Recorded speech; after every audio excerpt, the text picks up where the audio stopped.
Loré, après avoir perdu la finale du championnat indoor contre la Gantoise en janvier et du championnat outdoor contre Loré début mai. Les Nivellois espéraient prendre leur revanche face aux Bruxellois. On a vu du beau spectacle, le compte-rendu Sylvain Guillaume, Denis de Reuver.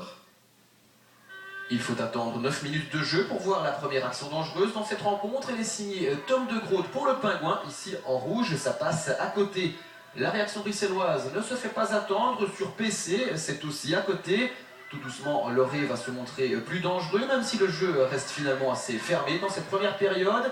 Mais Maxime Van Eyck, le keeper nivellois, va devoir écarter le danger à plusieurs reprises. Le premier thème se terminera sur un score vierge, malgré cette ultime attaque locale. 0-0 à la pause, les Bruxellois auraient pu mener au vu des occasions de part et d'autre.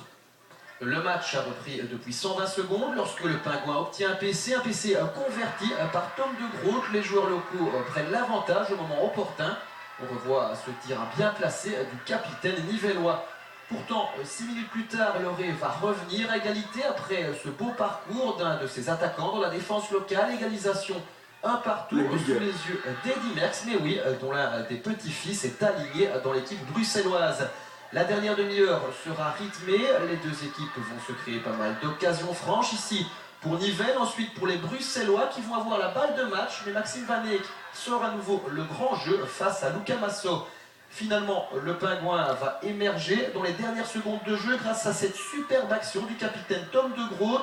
Score final 2-1, Nivelles y a cru jusqu'au bout, même si la décision aurait pu basculer de l'autre côté.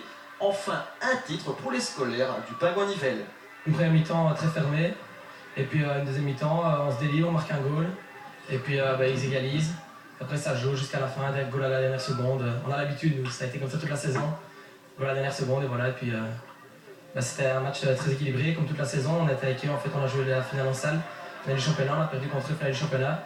Aussi un match serré, même s'ils ont pris l'ascendant à la fin. Donc voilà, une saison très serrée.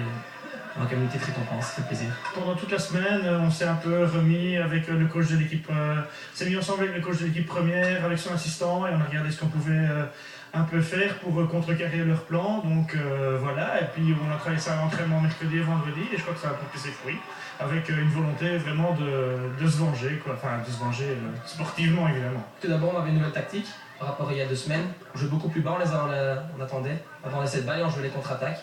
Voilà, ça a payé, mais aussi je pense que le plus important c'est notre public qui était là et qu'on a bien entendu, je le remercie.